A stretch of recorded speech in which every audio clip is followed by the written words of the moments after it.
আচ্ছা বন্ধুরা, তোমরাই বলো তো এই জায়গাটা কি তোমরা কেউ চিনতে পারছো? আমি জানি কিন্তু তোমরা চিনতে পারবে না, অনেকে আবার অনেকে চিনতেও পারবে। আর যারা যারা চিনতে পারবে তারা কিন্তু আমাকে কমেন্টে অবশ্যই জানাবে যে এটা কোন জায়গা। তো এই জায়গাটার আমি একটা ভিডিও দিয়েছিলাম। তো এটা একটা নদী। তখন এই নদীটাতে অনেকটাই জল ছিল। আর আমরা তখনও ঠিক গাড়ি নিয়েই পার হচ্ছিলাম। আর আজকেও দেখো গাড়ি নিয়েই পার হচ্ছি, কিন্তু আজকে একটুও জল নেই, একদম নদীটা শুকিয়ে গেছে আর প্রচণ্ড ধুলা ছিল।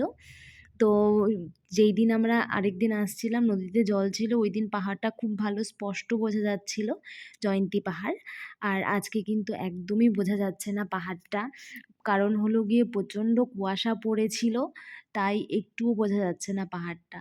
তো যেহেতু জল নেই তাই আমাদের অতটাও কষ্ট হয়নি সেই গেলোবারের মতো পার হতে গিয়ে। তো গেলোবার জল ছিল, প্রচণ্ড স্রোত ছিল জলের, তাই পার হতে অনেকটা কষ্ট হয়েছিল। তো আজকে কিন্তু অতটাও কষ্ট হয়নি, কিন্তু প্রচণ্ড ধুলা ছিল। Tata, bye bye.